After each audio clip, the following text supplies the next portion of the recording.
क्या चंद्रयान 3 ने चांद पर ऐसा सबूत खोज लिया है जिसे 40 साल पुरानी एक मिस्ट्री को फिर से जिंदा कर दिया है?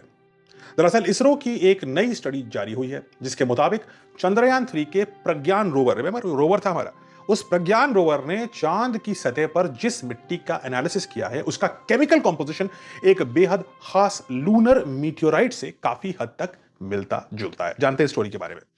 ये जो मीटियोराइट है, मीटियोराइट वो उल्कापिंड होते हैं जो सतह पर गिर जाते हैं, यानी अगर वो धरती पे गिरा तो वो मीटियोराइट, चांद पे जो गिरा वो मीटियोराइट।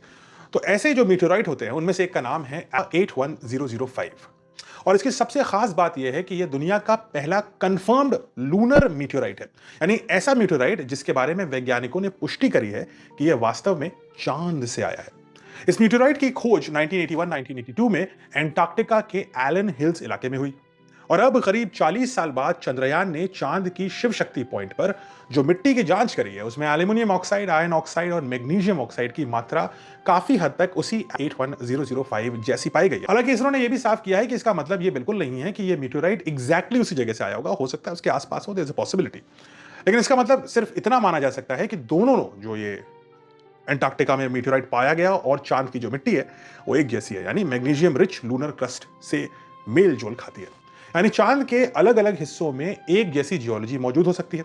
लेकिन स्टडी में एक और बेहद दिलचस्प चीज सामने आई है। प्रज्ञान रोवर के मुताबिक शिव शक्ति पॉइंट की मिट्टी सिर्फ मून की अपर सरफेस से नहीं बनी है, बल्कि उसमें चांद की गहरी परतें यानी डीप लूनर क्रस्ट के टुकड़े भी मौजूद हैं। वैज्ञानिकों का मानना है कि अरबों साल पहले मीटियोर इंपैक्ट्स ने चांद की गहरी परत की चट्टानों को ऊपर ला दिया और वही मटेरियल आज भी उस इलाके में जो मिट्टी है उसमें मौजूद है।